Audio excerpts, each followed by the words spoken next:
थोडीशी हळद पण टाकणार आहे मी आणि टाकणार आहे थोडंसं मीठ. यायला लागलेली आहे. आता मी त्याच्यामध्ये टाकणार आहे ही धुवून घेतलेली डाळ. तुम्ही बघू शकता ही डाळ शिजलेली आहे तवलीमधली. छान अशी छान शिजली डाळ ही. द्यायची आपल्याला या डाळीला.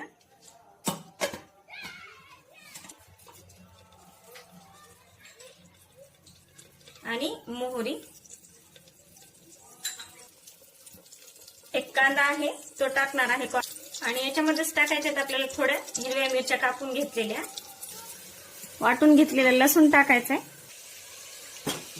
आता त्यामध्ये मी ही शिजवून घेतलेली डाळ टाकणार आहे.